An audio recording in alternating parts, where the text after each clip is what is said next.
Okay, so this lesson is designed to get you set up and looping as quick as possible.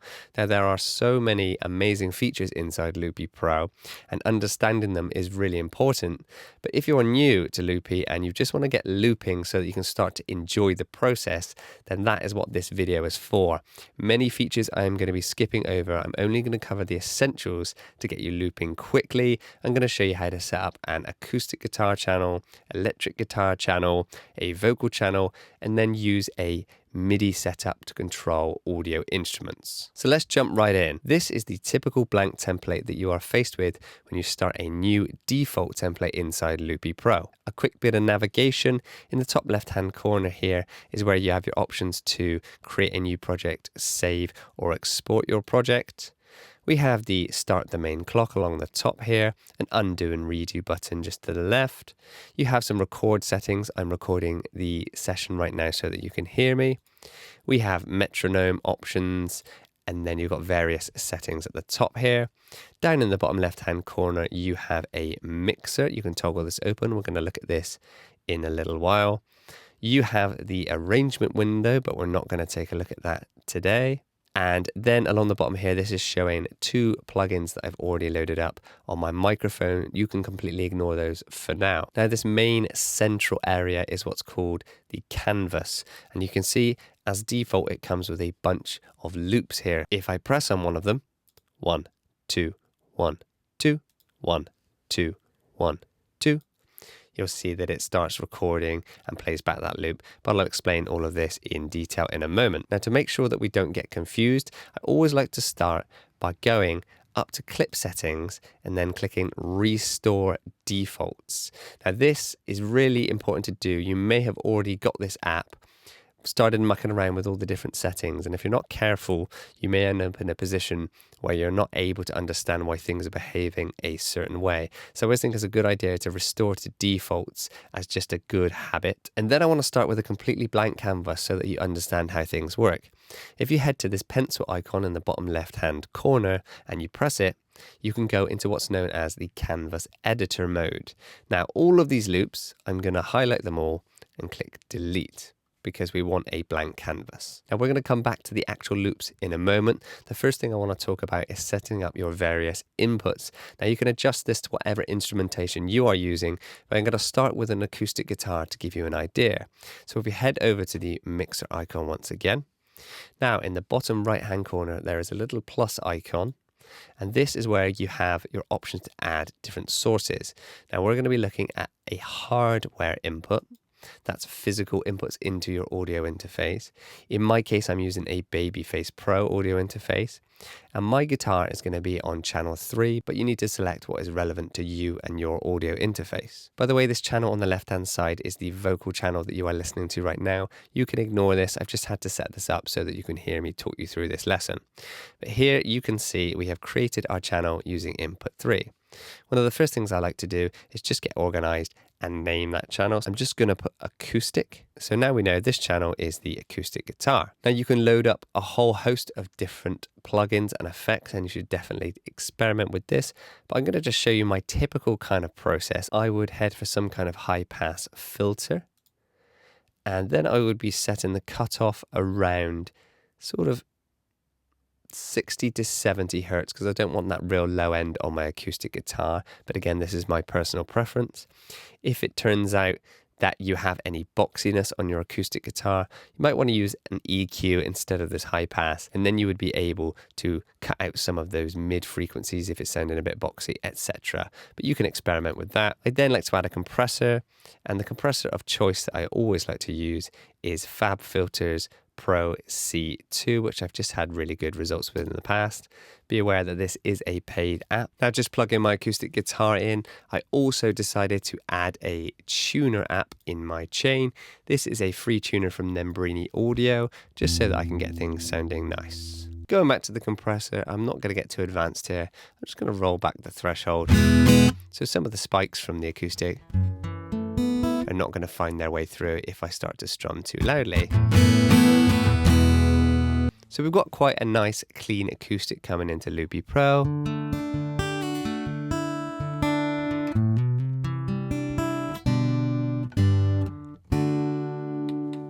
Now, I like a bit of reverb on an acoustic guitar, and to show you a slightly more advanced method here, I'm going to use something called an effects send. So this is a way of setting up a reverb on a separate channel, and then we can send whatever instruments we want to that reverb. So say we want to send our acoustic guitar to that reverb and our vocal and an electric guitar. It allows us to use one reverb and then share it across multiple sources.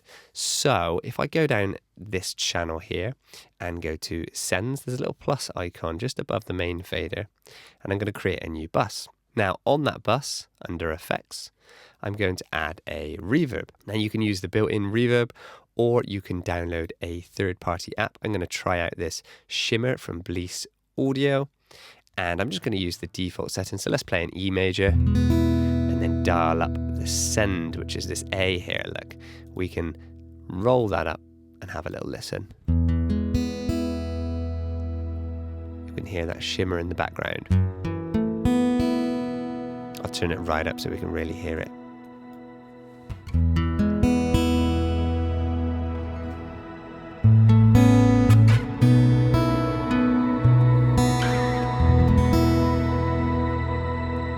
Let's dial that to sort of an appropriate level.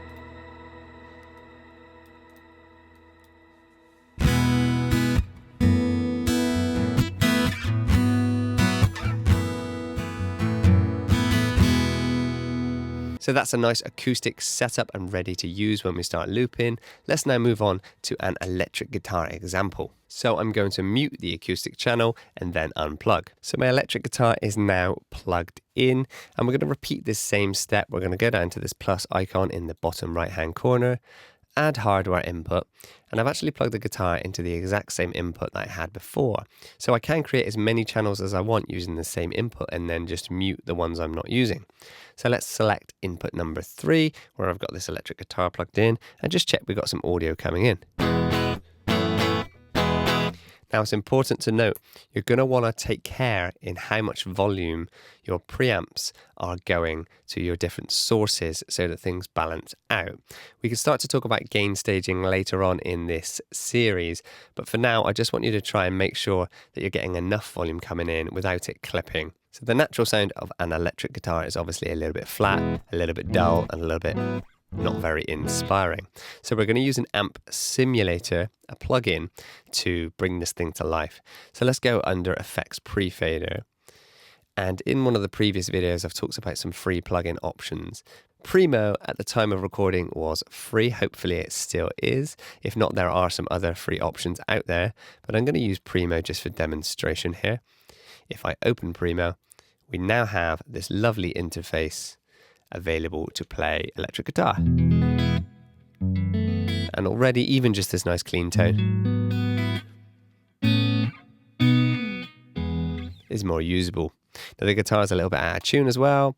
It's a cold night here, so we can use the built-in tuner inside Primo to get things sounding in tip-top shape. I won't go into detail about how to use Primo in this video, but there are lots of cool presets.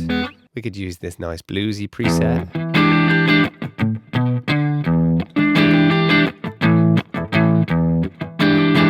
And that's really it for now using an electric guitar. You can create some really complex effects chains using amp sims, reverbs, delays, all kinds of stuff. But let me just quickly show you that if I wanted to use that same reverb, I could also send it to bus A, dial it up. And now on my electric guitar, I have a shared reverb. And one very important note here, because we've set up this reverb as a send, when we start to loop in a while, it's not going to be recording that reverb. If you do want to record, print the reverb to your loop, then you need to put the reverb on your channel itself. One last thing, I'm just going to name this channel electric to keep things organized. Now let's set up a channel for vocals. Now obviously I already have one on this far left hand side, but I'm going to create a new channel and then talk you through the steps that I typically go through to set up my vocals inside Loopy Pro. So again, plus icon, add a hardware input, and this time I have my microphone plugged into my audio interface in channel 1, so I'm going to click that. Now, my vocals may sound a little bit different to how they did a moment ago, that's because I've muted the channel I was using to talk to you so that I can show you the effects chain going forward. So first things first, let's name this Vox. And then an EQ that I really like to use, again, it's optional if you purchase this or not, is a Fab filter EQ called Pro Q. I've got the Pro Q3 and the Pro Q4 is the newer one, but they're equally good. If I open Pro Q4 and I'll explain the typical EQ settings I go for, you can click along this line here and create some EQ points. Again, this is a bit advanced, so skip over this if it's confusing you. One thing I do is I have a high pass filter set around sort of 80 hertz-ish so that I don't get any of the low rumble that my voice isn't really naturally producing. I then create one more point and I look for this boxy area around 500, 300 hertz there. It starts to sound a little bit strange. So I find a frequency I don't like and then I will cut that down to around 2 dB or so based on this scale here. I then like quite a bright, high clarity vocal. So what I will do is create a point up here, like a high shelf, and I'm going to boost around 10K 3 dB, and that just brings things sparkly a little bit. So if I turn the EQ off, 1 2 1 2 1 2 1 2, you can hear it's a lot brighter. Now the brightness brings a problem. It brings what's called sibilance, lots of S's. So Pro Q is really quite clever. If I create another point here, and then I'm going to do what's called make it dynamic. Again, I know this is pretty advanced for a quick start. I probably shouldn't be going into this, but I thought some of you may find this interesting. You don't need to do any of this. You can just simply leave EQ alone if you don't know what you're doing. But I'm going to bring this down, and what I'm going to do is look for where my S's are showing up on this. So it's basically like a built-in de-esser. So if I go s, s, s, s, you can see kind of the sweet spot for my de-essing is around this 10K point. So if I just move it over to around 10K and then bring it down, as I'm talking like this, generally it's not dipping, but if I go s, s, s, it will just bring back those S's a little bit. Just an extra little tip if you wanted to get a bit creative with your EQ on your vocals. 1 2 1 2 1 2, a 1 2 1 2. Hopefully you can hear this is nice, open, and a really clear vocal sound. After an EQ, I turn to my usual favorite, and that's the Pro C2, again from Fab Filter.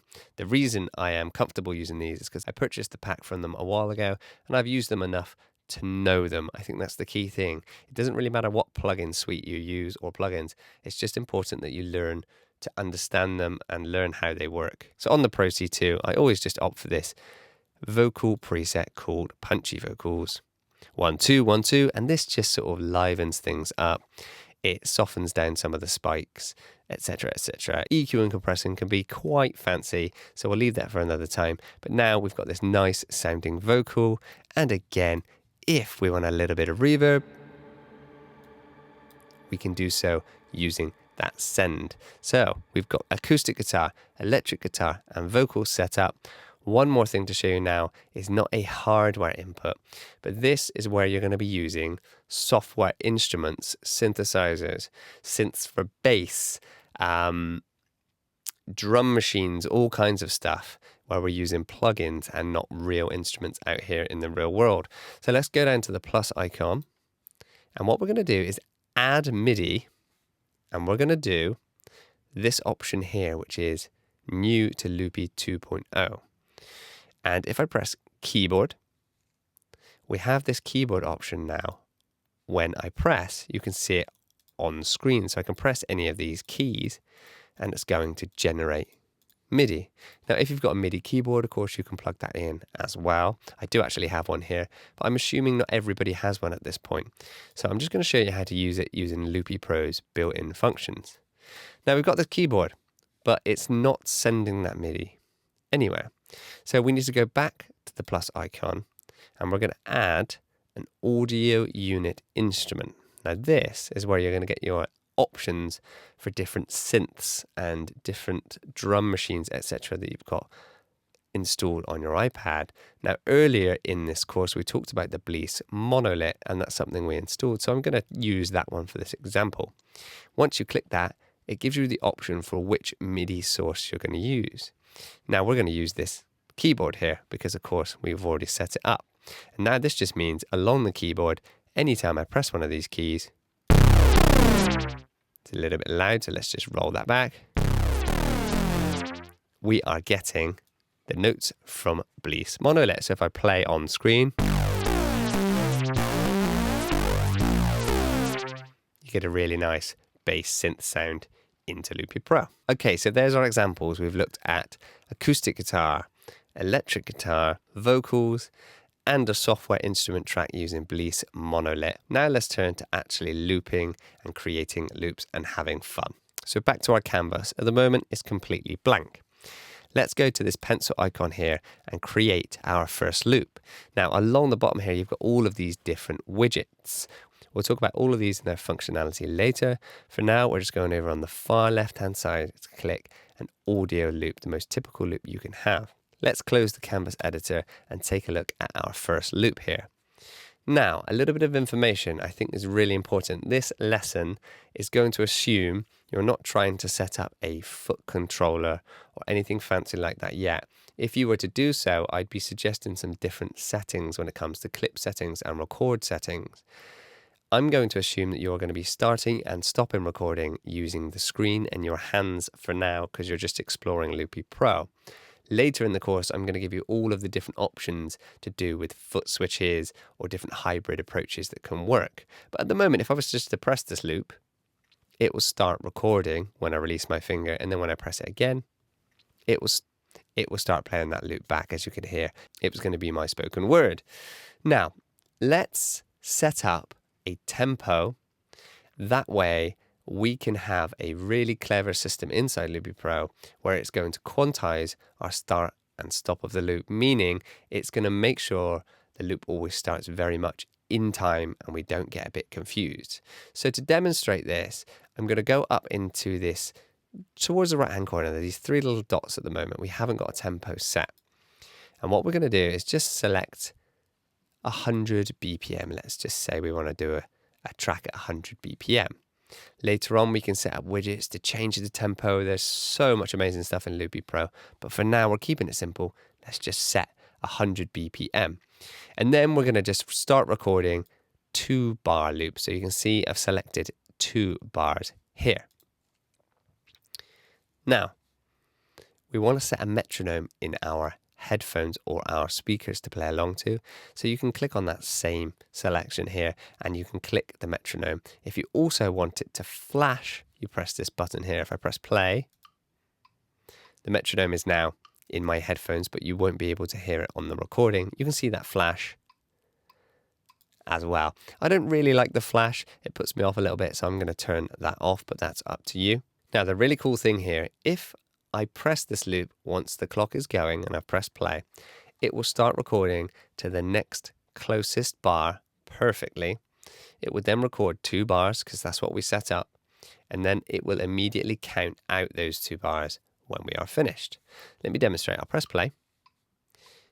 And I can hear 1, 2, 3, 4. 1, 2, 3, 4. 1, 2, 3, 4. 1, 2, 3, 4. 1, 2, 3, 4. And you can hear really easily I can record a 2-bar loop that's perfectly started for me and perfectly ended for me. So that's the idea. We're going to use a metronome setup for this basic quick start. Now, to clear a loop, because I want to get rid of that, using my finger I can swipe away and that loop is now gone. Now, going back to my acoustic guitar, let's record a 2-bar loop. I'm going to press play at the top.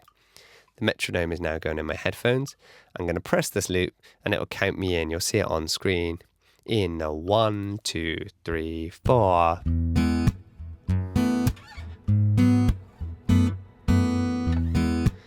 And just like that, quickly and easily, we can start enjoying looping.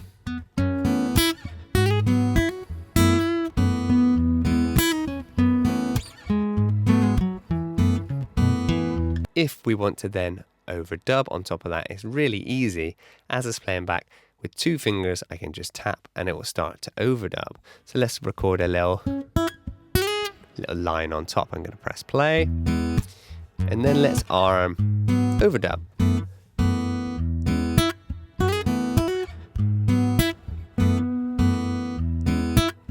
have to press the loop, toggle it off on top, and we can layer up as much as we want.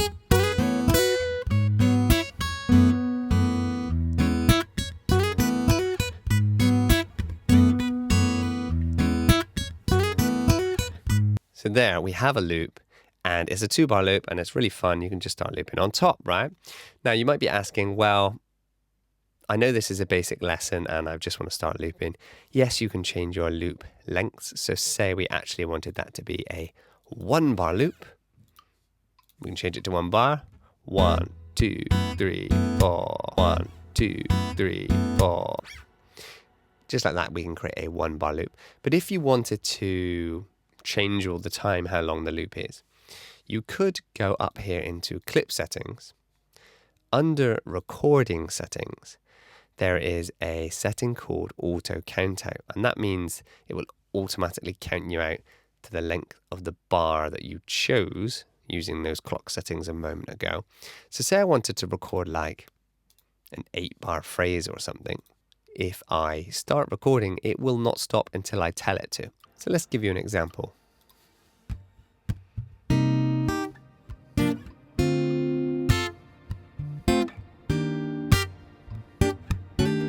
If I retoggle, it will always count me out to the next closest bar, right? And then we've got a loop of a larger length.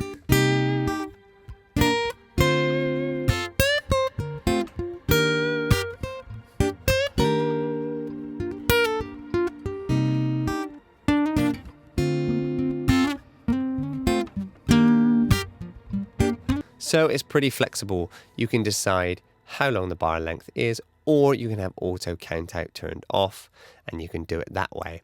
Once you've recorded that length of bar, it will overdub, matching it, so to speak. I'll quickly show you what happens if you want 2 separate loops and you want to record 2 different sources to different loops and how to exclude one from the other.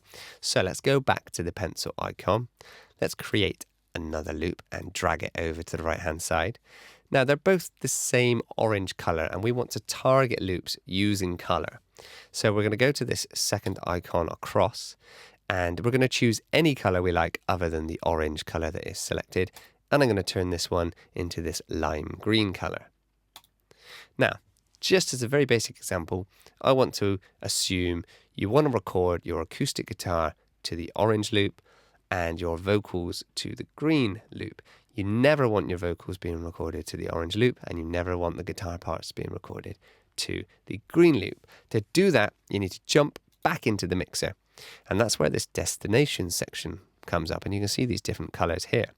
So on my acoustic, I'm going to click off of orange and only leave lime, meaning it will record now to lime clips only.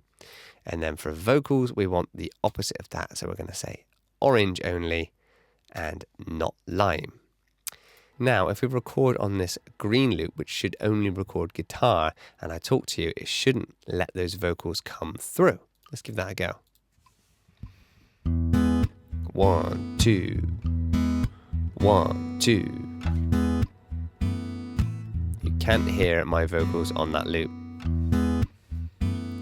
So that keeps things really nice and clean. Again, you can create 2-track loopers, all kinds of really fun stuff. The final tip I'm going to give you is how to load in a drum loop or some other kind of loop so that you can create a little jam pad, so to speak. So on any loop, if you click and swipe up, there is this little arrow and a square box. If I click on that, it allows me to go into like the browser on my iPad. Now I'm just going to find a drum loop that I've used before.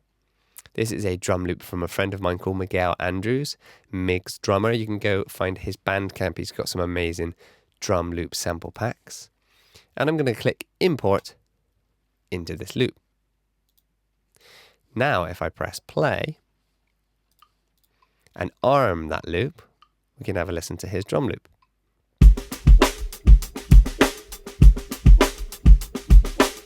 Now that drum loop is a little bit loud compared to everything else I've got set up. So one little quick tip, I'm going to click and hold. You won't be able to see it on screen, but the very bottom left-hand corner where the mixer is, I'm going to click and hold that. And it sends me into this little clip volume control, and I'm just going to pull down that clip by about 3 dB or so. Okay, a bit of an advanced tip there, but it just means I can quickly get this matching my guitar.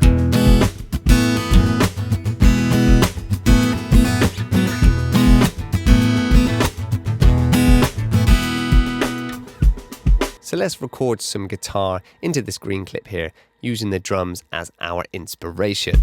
2, 3, 4.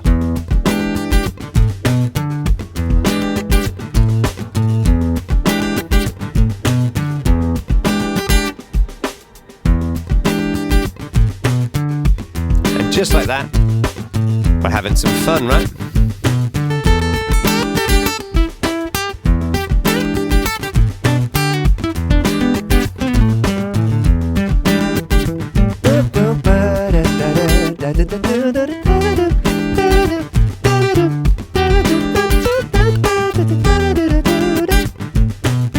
If I press the drums, it cuts out.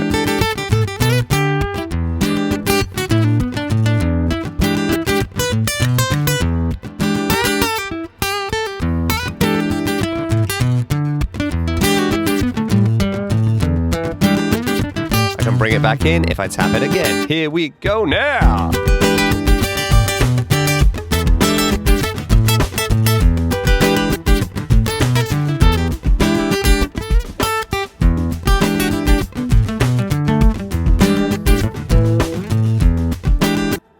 And as you can see, you can very quickly get lost looping, and I think this is what it is all about. This is why I love Loopy Pro. Now, there are so many questions probably created by this video. I've glanced over a bunch of things, but it's really important, in my opinion, for you to get looping and enjoying playing and making music. Nobody cares about a load of settings if you're not making music, right? You'll quickly start to learn and figure out like, I wonder why this is happening in that way, or I want to set it up in a certain way that suits me. And that's good. Those questions are where you want to start diving deeper into the settings in Loopy Pro. But I think it's important to just start with like a guitar, or if you don't play an instrument, just a MIDI keyboard, and start learning how you can loop different loop lengths and keep it all nice and in time. So I really hope this lesson was useful for you, a quick start. Now we're going to start diving into all the details, the different sort of count in, count out settings, how to route things cleverly, and all that kind of stuff. But start here, start looping. It would be really cool if you come up with your first couple of loops. Maybe you could share it with us so we can all have a look. It's always really inspiring to see what everybody else is doing, and everyone else coming up with their first loops is obviously a really, really cool thing. So that would be great. But that's it for this video. I'll see you in the next one.